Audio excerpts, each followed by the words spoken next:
بسم الله الرحمن الرحيم. الحمد لله رب العالمين، والصلاة والسلام على أشرف المرسلين سيدنا محمد وعلى آله وصحبه وسلم أجمعين. سبحانك لا علم لنا إلا ما علمتنا إنك أنت العليم الحكيم. اللهم علمنا ما ينفعنا وانفعنا بما علمتنا يا كريم. Dear colleagues, we will continue the series of female pelvic imaging, and this is the second talk in this domain. We have finished with the uterine anomalies, and we discussed also the issue of uterine leiomyomas, and now we are discussing the issue of uterine adenomyosis as well as the endometrial carcinoma and the cervical carcinoma. Then adenomyosis is a non-neoplastic condition in which there is dislocation or extension of the endometrium through the myometrium, and the dislocated endometrium inside the myometrium do not usually undergo cyclic changes. The cause for this extension of the endometrium into the myometrium is unknown. In normal conditions, you remember that there is an endometrial cavity of high signal in the T2, the junctional zone, low signal, and the intermediate signal of the myometrium. Then in cases of adenomyosis, you will see that the junctional zone is markedly thickened, and the encroaching on the thickness of the myometrium. Then this is the normal appearance of the uterus in the T2 weighted image showing the zonal anatomy. And this is the case of uterine adenomyosis, where you can see number one, ill definition of the junctional zone, then broadening and thickening of this zone, markedly encroaching on the myometrium. And also an incidental finding is the presence of multiple Nepothian cysts within the cervical canal. Uterine adenomyosis may present by dysmenorrhea, menorrhagia, pelvic pain, or non-specific symptoms, but the major issue here is the bleeding, as you know. This is the comparison between a normal appearance of the uterus in the T2 weighted image and the uterus which is involved by adenomyosis. Number one, you see that the uterus is significantly enlarged. There is a marked thickening of the junctional zone, and you remember that I have mentioned that the junctional zone more than 12 millimeter is diagnostic of adenomyosis, and here the junctional zone of a thickness 8 millimeter or less can exclude the diagnosis of adenomyosis. You remember the normal thickness of the junctional zone is about 5 millimeter. Then within this is the case of diffuse adenomyosis, and you see most of the uterine body is involved. Within the lesion, you can see some bright foci, which may represent heterotopic endometrium and cystic changes or hemorrhagic foci. Then these high signal foci on T1 weighted images are highly suggestive of adenomyosis. And this is a case of adenomyosis. The junctional zone is thickened, ill-defined, and you may see some foci of bright signal within. And of course, by hysterosalpingiography, you cannot predict the possibility of adenomyosis. All what you see is some enlargement of the uterine cavity and irregularity of the uterine wall, which may be misinterpreted for intrauterine adhesions or synechia. But MRI is highly specific for diagnosis of this adenomyosis. Here you see the anterior wall of the uterus is markedly involved by this disease. There is considerable thickening, and you got the characteristic bright foci within the lesion. Also, you can appreciate the presence of a submucous fibroid and some blood clots within the uterine cavity. Sometimes adenomyosis present as a focal mass, and at that time it has to be discriminated from uterine fibroid. Uterine fibroid is of black signal in the T1 and T2 weighted images, and it has a characteristic well-defined margin whenever compared to the adjacent myometrium. But in cases of focal adenomyosis, or it's known also as adenomyoma, you can see that the lesion is ill-defined. It is black also in the T1 and T2 weighted images. And uterine fibroid may show some bright foci due to cystic or hyaline degeneration, and the uterine adenomyoma may show also bright foci due to hemorrhage and the cystic changes. Then, in order to discriminate between both, you may use the MR criteria of the defined border compared to the ill-defined margin of the adenomyosis. But usually, the discrimination is somewhat difficult by ultrasound. This is the appearance of adenomyosis by ultrasound, and you got some vascularity inside the lesion by a Doppler study, and these are similar findings for the leiomyoma. And by CT, CT is the least specific for imaging of uterine pathology, as you know, but it shows considerable benefits whenever evaluating fibroids by detecting the matrix calcification. And here you see that the uterus is somewhat bulky and there is a mass within the uterine cavity. And this mass is not for sure an adenomyoma or an leiomyoma or endometrial carcinoma. All can fit for this CT appearance.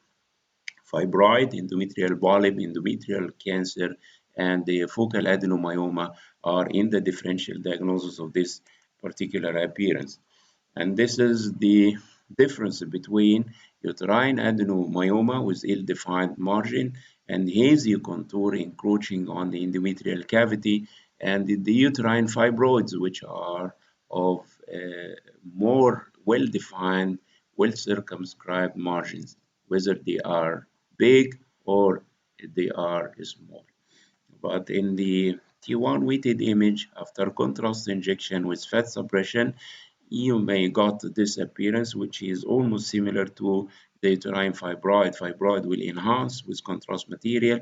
Also, adenomyoma will enhance with contrast material. And this is the focal adenomyoma of the uterus. You see the thickening of the junctional zone of the posterior wall of the or posterolateral wall of the uterus, and you got the bright foci inside the lesion characteristic of this adenomyoma. Also, you see this ovarian cyst, which is an incidental finding. Focal adenomyosis or adenomyoma, this is of course a diffuse form, and you see there is involvement of the uterine fundus as well as the posterior wall and some of the anterior wall, showing the characteristic configuration. Then we came to this important issue, which is the endometrial cancer. This is considered the most common female genital tract carcinoma, and according to the literature, it is the fourth order site for cancer in female in general population after the breast, lung, and colorectal cancers. Then most of the cases are diagnosed after menopause, and this is the regular age incidence, which is in the seventh decade of life. And the main presenting symptom is, of course, a vaginal bleeding. And the most common histologic type for endometrial cancer is the endometrioid adenocarcinoma, but other histologic types can be seen in the clinical practice like mucinous carcinoma, serous carcinoma, clear cell carcinoma, mixed and squamous cell type, transitional cell type, small cell carcinoma, and undifferentiated carcinoma. These are the risk factors and some of the factors which can decrease the risk of endometrial cancer. The risk factors include nulliparity, increasing age, metabolic syndromes, years of menstruation. The long years of menstruation may be a risk for endometrial cancer. History of breast cancer, the treatment using tamoxifen, which is one of the drugs used for in cases of breast cancer, which can, in most of the cases, produce endometrial hyperplasia and may lead to endometrial cancer. Then these are first degree relative with endometrial cancer, long-term exposure to estrogens, and postmenopausal high estrogen concentrations. And some of the factors which can decrease the risk include broad multiparity, and this is astonishing issue, which is smoking and oral contraceptive pills and physical activity. You should remember that smoking and oral contraceptive pills are included in the risk factors for cervical carcinoma. Then the appearance of endometrial cancer by ultrasound is non-specific. Then you see a mass inside the uterine cavity, which can represent a polyp or can represent an endometrial cancer. Then endometrial hyperplasia will appear of echogenic appearance on the ultrasound imaging, and endometrial thickening can be due to benign lesions such as hyperplasia or polyps. And the cutoff value of an accepted endometrial thickness is 5 millimeter in patients who are asymptomatic, postmenopausal, and not using this tamoxifen drug. This is the endometrial cancer by ultrasound and Doppler. In the ultrasound, you see that the uterine cavity is somewhat enlarged. There is a soft tissue mass within the endometrial cavity, and this mass appeared vascular on Doppler imaging. And CT has little to do with endometrial cancer. The only finding here is those seen in ultrasound. The uterus is slightly enlarged, and the cavity, the endometrial cavity, is filled by a polypoid soft tissue mass, which is less enhancing compared to the enhancement of the myometrium. Then this is for the differential diagnosis. This may represent an endometrial polyp, or it may represent a submucous fibroid or endometrial carcinoma. But dealing with patients after menopause, and the endometrial cancer should be put as a first possibility, and this lesion should be curated and biopsied to exclude this possibility.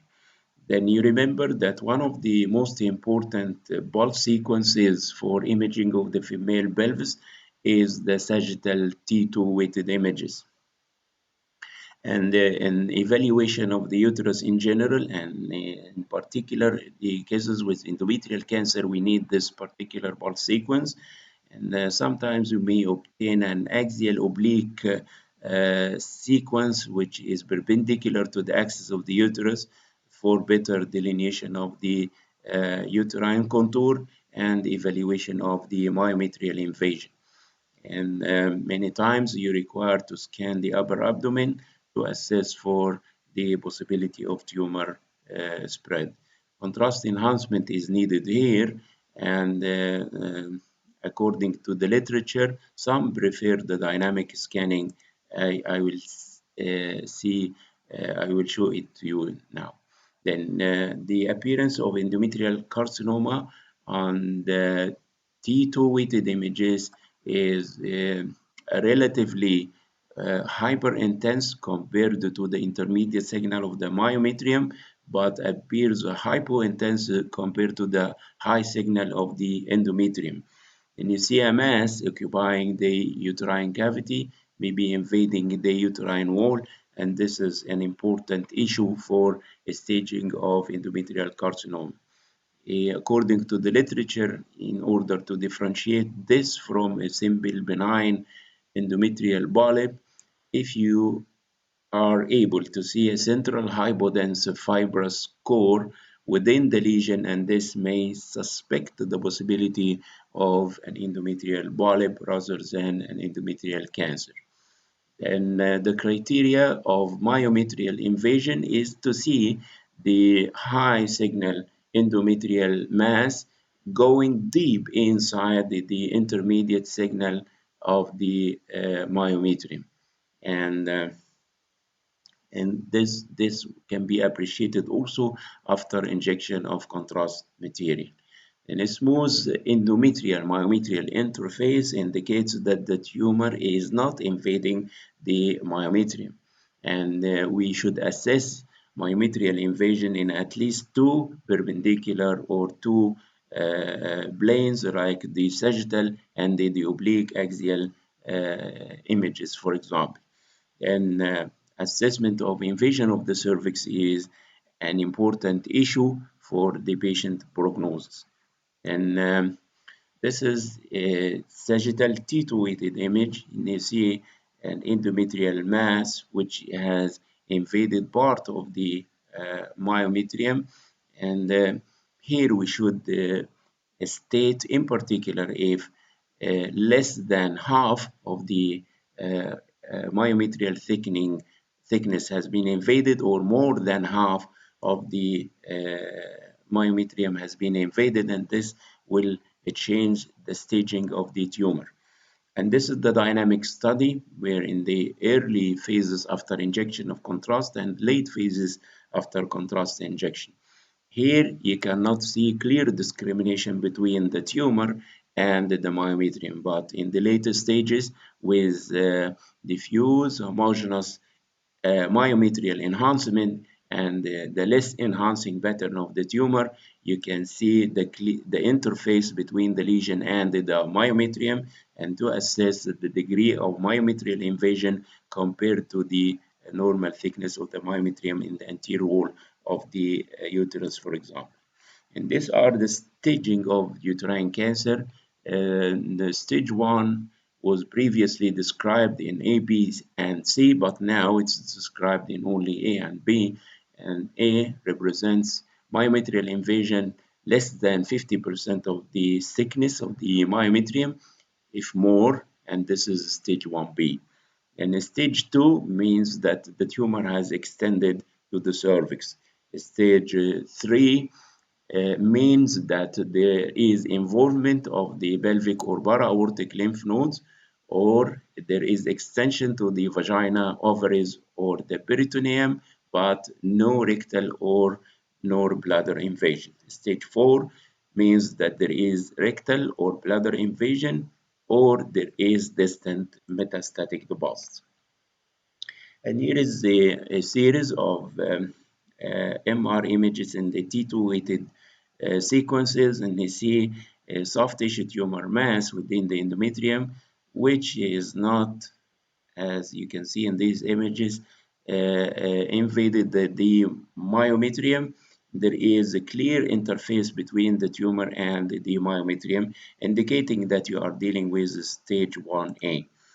And in this tumor, you can see after contrast injection and fat suppression, the tumor mass, which is not actually invading the myometrium, but using the diffusion weighted images, and here you can appreciate that the tumor is going slightly deep into the myometrium, and this is changing the stage into stage 1B. And this tumor has invaded the myometrium, as you can see in the sagittal and the coronal T2 weighted images.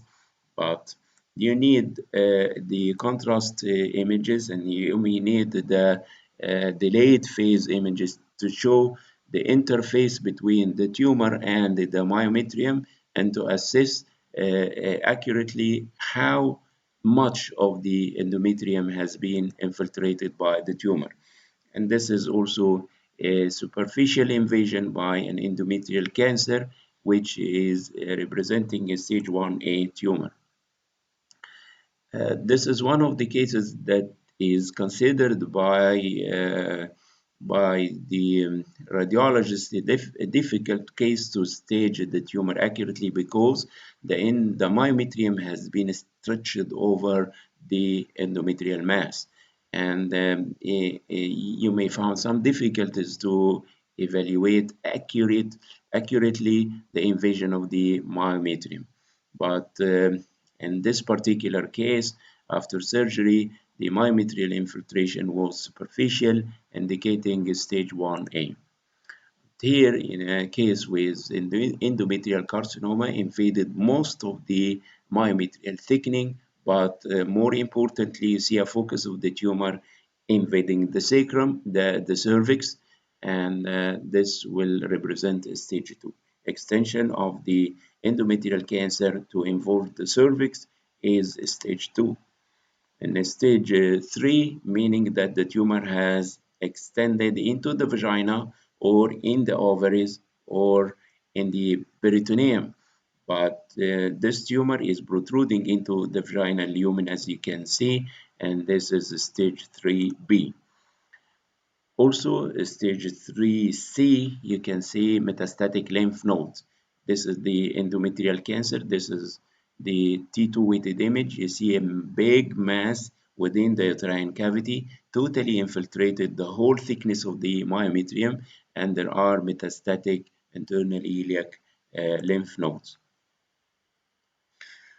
In this particular example, you see this is T2 and this is T1 post-contrast. A mass is present in the uterine cavity with more or less intact tumor myometrial interface. But during laparotomy, there were numerous tumoral deposits in the pelvic peritoneum, in the ovaries, and in the small bowel, and this will represent stage 4B endometrial cancer. And also in this particular example, you see a mass that has infiltrated the uterine wall, but in the same patient, you can see metastatic pulmonary deposits, and this is stage 4B. There are some pitfalls for the diagnosis of endometrial masses, including number one, the endometrial thickening due to benign disease like endometrial hyperplasia and polyps. And if the tumor is very small to be visualized, also this is one of the diagnostic pitfalls. In cases of postmenopausal uterus, the endometrial myometrial interface is usually hazy and it is difficult to assess myometrial invasion. Also, if the tumor mass is stretching the uterine wall, it is somewhat difficult to assess myometrial invasion adequately. If the uterine cancer is also associated with fibroid or adenomyosis, then you may got some difficulties in evaluation of the tumor extension. And in this patient with vaginal bleeding, and this is 90 years old with marked thinning of the myometrium in the postmenopausal uterus, the uterine cavity is filled by a mass, and the contrast enhanced fat suppressed T1 weighted image showed that the tumor is superficially located with no significant myometrial invasion, and this was confirmed after surgery. Then pitfalls considering the lymph nodes. Lymph nodes may simulate or may be indistinguishable from adnexal masses like the ovarian lesions, for example, bowel loops, and peritoneal deposits. Then the differential diagnosis of an endometrial mass by ultrasound or by CT or by MRI will include endometrial polyp, leiomyoma, focal adenomyoma, endometrial hyperplasia, intrauterine blood clot, and retained products of conception. Endometrial polyp is a benign lesion that can be sessile or pedunculated, commonly seen in patients on tamoxifen, and the polyps are largely asymptomatic but may present by bleeding, menorrhagia, and infiltrate. In about 20% of cases, polyps can be multiple. Then this is the appearance of an endometrial polyp, which is not differentiated from endometrial cancer by ultrasound or by sonohysterography. There is a mass within the uterine cavity, and yeah, I don't know if you can see the central scar or not, and this is not usually appreciated in most of the cases. The polyp by MRI will appear of intermediate signal in T1 and of low signal intensity on T2. And if you inject the contrast, it will show some contrast enhancement. This is the endometrial polyp protruding into the cervix. And this is endometrial polyp by sonohysterography. You see a mass within the endometrial cavity. And this is also an endometrial polyp in a fibroid uterus. The uterus is enlarged. It is studied by many interstitial fibroids, which shows low signal in the T1 and some contrast enhancement on the no. This is T2 weighted image with fat suppression, and you can appreciate the presence of a polyp inside the uterine cavity. And once more, this is the differential diagnosis of a polypoid lesion within the endometrial cavity by ultrasound or by MRI, the same differential diagnosis.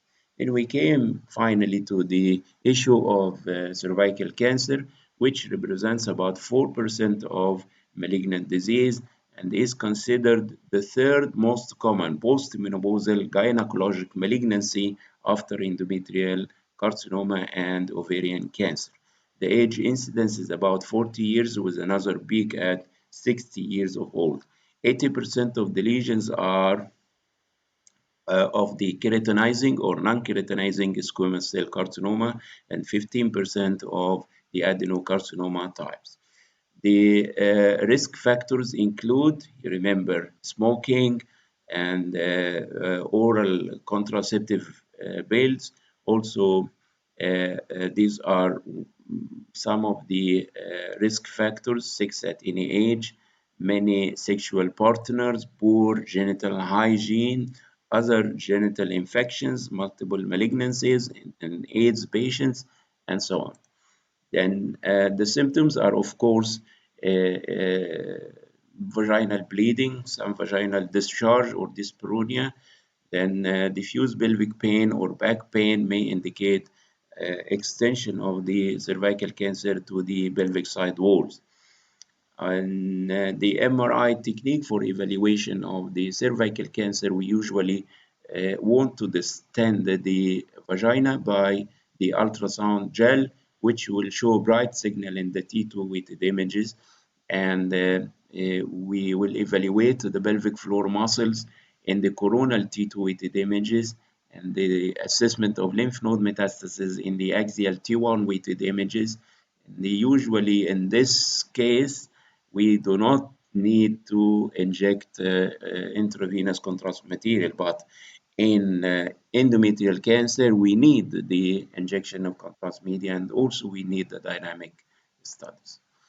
And here, this is the routine axial scanning, and this is the oblique axial, which is perpendicular to the axis of the uterus. Sometimes is helpful for assessment of tumor extension. The staging of cervical cancer is somewhat simple. If the lesion is confined to the cervix, and this is stage 1, if the lesion has extended beyond the cervix into the lower part of the uterine colpus or the upper two-thirds of the vagina, extension down is stage 2A, and extension above is stage 2B. Then if the lesion has extended more to the lower third of the vagina or to the pelvic wall, and this is stage 3A and 3B. An invasion of the bladder or rectum or distant metastasis indicates the stage 4. Cervical cancer is almost similar in signal intensity and MR criteria to the endometrial cancer. And you see a big mass in the cervix, which is extending into the proximal part of the vagina, representing cervical cancer. And these are the regions for lymph node metastasis, the obturator fossa, external, internal, and common iliac groups, pre-sacral lymph nodes, para-aortic lymph nodes, and the blood-borne metastatic deposits in advanced cases. And this is the stage 1A cervical cancer. 1A means that the tumor is less than 3 centimeters in diameter. If it is 5 or more, this is stage 1B. But you consider that the tumor is still confined to the uterine cervix. And this tumor measures about 2.3 centimeter in diameter, and this is stage 1A. And incidentally, you can see a very big uterine myoma in the posterior wall of the uterus. And stage 1B is the tumor which is larger than 5 centimeter, and you can see a mass in the cervical canal extending into the lower part of the uterine corpus. Then you may see it, you may interpret this as a stage 1B, or if you feel that it has extended into the lower part of the uterus, it may be of stage 2. Then stage 3A means that there is extension beyond the cervix into the this lesion has involved the lower segment of the uterus as well as the upper third of the vagina with mild parametrial invasion, which is difficult to be seen here, of course, but you can use the T1 post contrast fat suppression to see the invasion of the parametrial fat. And if you detected lymph nodes, as in this case, you see necrotic internal iliac lymph node, and you see bulky uterus with a soft tissue mass in the cervix, and you are in the stage of 3B.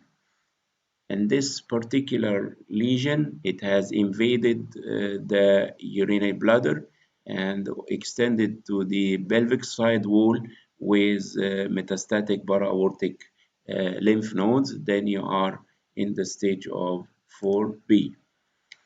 Melanoma and lymphoma are rare tumors involving the cervix, and they cannot be discriminated from the regular carcinoma of the cervix, but based on some signal criteria and the tumor bulk, you may be able to predict that this lesion is let's say melanoma if it has high signal on the T1 and low signal on the T2 images because of the presence of melanin pigments. And this is an example. You see a big mass which is involving the cervix and the upper part of the vagina. And on histology, it was proved to be carcinosarcoma with foci of melanocytic melanoma. Considering lymphoma, lymphoma is diagnosed by these criteria: large size, no invasion of the adjacent structures, no ulcerations, and you can add the presence of bulky, homogeneously enhanced lymph nodes.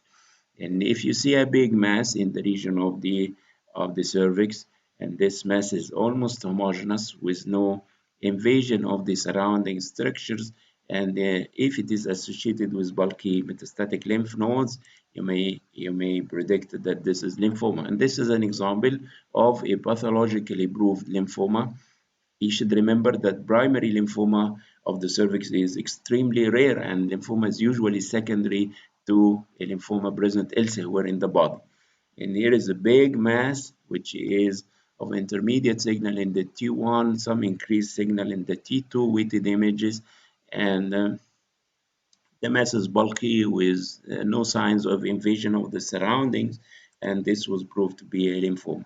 In this particular case, you see a mass in the cervix and extending into the vaginal vault, and you see this big metastatic lymph node adjacent to the lesion, and the lesion was confirmed by biopsy. And this patient in particular has a history of orbital non-Hodgkin lymphoma, and he can interpret both lesions of the same pathology.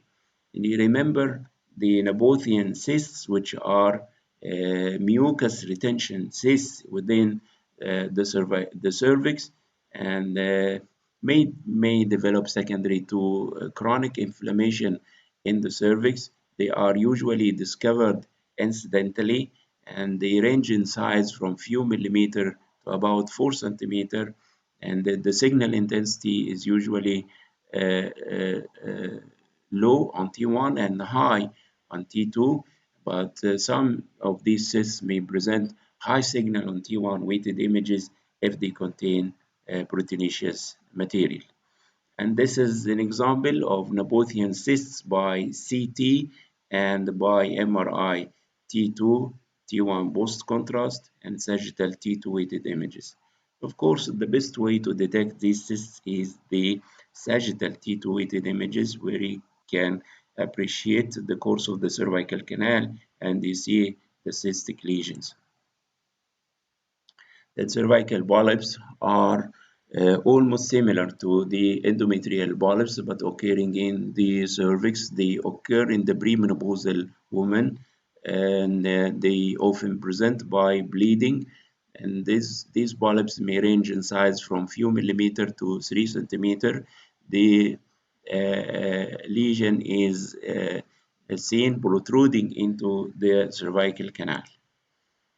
And finally, cervicitis is an inflammatory process affecting the cervix and is diagnosed usually clinically through the vaginal endoscopy. And you see that this is the difference between the healthy cervix and the inflamed cervix.